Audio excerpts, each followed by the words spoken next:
Selamat pagi, siang, sore, malam, Bapak dosen dan teman-teman sekalian. Pada kesempatan kali ini kami akan menjelaskan, tim project artificial intelligence mengenai model machine learning. Dalam kesempatan kali ini kami mengambil sebuah problem untuk memprediksi gaji karyawan di daerah Cook County. Kami di sini menyertakan link untuk repositori ke GitHub, bisa dilihat di layar. Next. Oke, kemudian untuk, anggota, di sini kami terdiri dari 4 orang. Yang pertama ada saya sendiri, Petrus Arya Cevalia Rambing, lalu ada Khairunisa Zukri, ada Vio Melnatani, dan juga ada Muhammad Raza Titian Jiwani. Next. Oke, pertama-tama kita, mencari tahu dulu definisi dari gaji. Jadi gaji adalah suatu bentuk pembayaran periodik yang diterima karyawan atas hasil kerjanya yang dinyatakan dalam suatu kontrak kerja. Gaji penting bagi karyawan karena gaji tersebut bisa untuk memenuhi kebutuhan sehari-hari karyawan. Gaji sendiri, bisa dilihat dari berbagai macam, cara bagaimana menentukan gaji seseorang, bisa dari, seberapa lama seseorang itu bekerja atau di mana posisi seseorang itu bekerja dan lain-lain. Next. Untuk itu, dalam hal ini kami menggunakan dataset yang berisi gaji karyawan di daerah Cook County, Illinois, Amerika Serikat. Dataset ini kami ambil dari katalog.data.gov dengan tujuan untuk memprediksi besarnya gaji pada tahun berikutnya. Next. Kemudian ini untuk, kolom-kolom yang ada pada tabel datasetnya. Yang pertama ada fiscal year, ini adalah tahun di mana, dilakukannya sampling terhadap gaji seseorang dalam, dataset ini terdiri dari tiga tahun, 3 kali sampling, di tahun 2016, tahun 2017, dan 2018. Kemudian ada fiscal quarter, yaitu adalah, kuarter dari setiap tahun samplingnya. Jadi setiap tahun misal tahun 2016 ada 2016 Q1, Q2, Q3, dan Q4, begitu juga dengan tahun 2017 dan juga tahun 2018.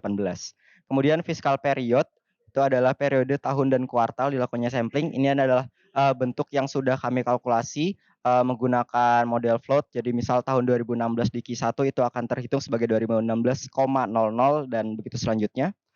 Lalu di sini ada first name, last name, middle, init, dan ini adalah, kolom-kolom, yang merupakan, isinya itu adalah string dari nama karyawan, kemudian ada biro, lalu ada office, itu adalah kode kantornya, lalu ada office name, job code, job title, base pay. Base pay ini adalah parameter yang nantinya akan kita coba untuk, bangun model machine learning-nya. Lalu ada position ID, employee identifier, dan juga original hire date yang merupakan, tanggal awal di mana karyawan tersebut mulai bekerja di perusahaan. Next. Baik, untuk berikutnya akan dijelaskan oleh teman saya.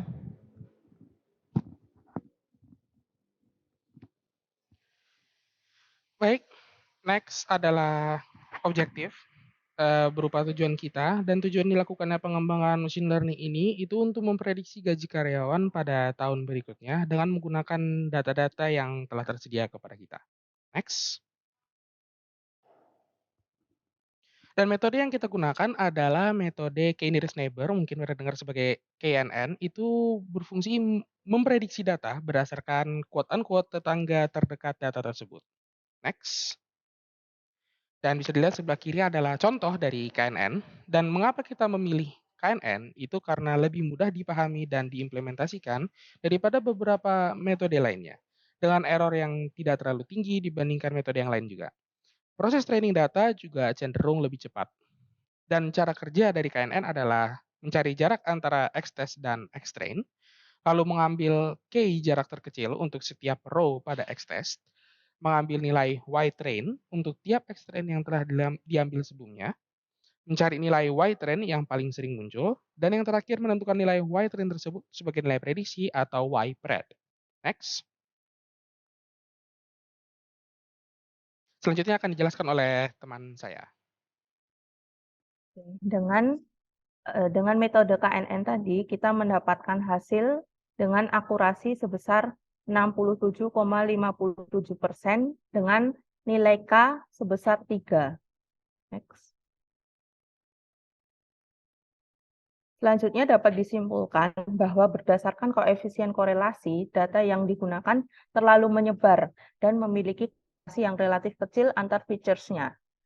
Dan di sini kami juga menyertakan screenshot hasil run dari metode KNN dengan nilai K sebesar 10 dan didapatkan hasil akurasi sebesar 52,26%, maka dapat disimpulkan juga bahwa model KNN yang optimal ini dengan nilai K3.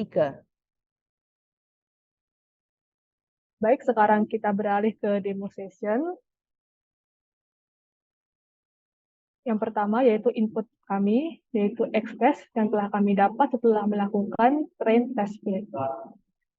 Train test bed kami berbanding 8:2 dengan 8 sebagai train dan 2 sebagai test. Untuk feature yang kami pakai, kami memakai 5 feature, yaitu ada job code, working year, position ID, fiscal period, dan fiscal year. Kenapa kami memakai feature ini? Karena kami mengambil semua feature yang numerical. Karena setelah kami menghitung correlation dari tiap feature ke base pay, kami mendapatkan korelasi yang tidak cukup tinggi untuk tiap feature-nya, sehingga kami memutuskan untuk memakai semua feature yang numerical. Untuk classification proses kami, yang pertama adalah data preparation. Raw data atau data mentah yang kami dapat, kami seleksi dan membersihkannya dengan mengubah data null menjadi 0. Lalu data yang telah kami bersihkan, kami sampling berdasarkan job code-nya. Yang kedua yaitu model selection. Kami melakukan fitting model memakai library untuk memilih model yang mempunyai hasil MSE terbaik. Setelah kami coba, kami mendapatkan model dengan hasil MSE terbaik yaitu KNN. Hingga kami membuat ulang model KNN tanpa memakai library untuk kami pakai dan kami sesuaikan dengan data kami. Lalu ada model training. Pada model training, kami melakukan train data dengan parameter yaitu beberapa nilai K. Yang ada di screen sekarang adalah parameternya K sama dengan 3. Training ini berlangsung selama kurang lebih 12 menit. Lalu setelah melakukan model training, kami melakukan model evaluation. Untuk K sama dengan 3, kami mendapatkan R score yaitu sebesar 67,57%. Selain itu, kami juga mendapatkan mean absolute error atau MAE yaitu 3241 dan mean squared error yaitu MSE sekitar 206,7404. Demo telah selesai, kali kita kembali ke slide. Sekian dari kami, terima kasih atas perhatiannya. Mohon maaf jika ada kesalahan. Selamat siang.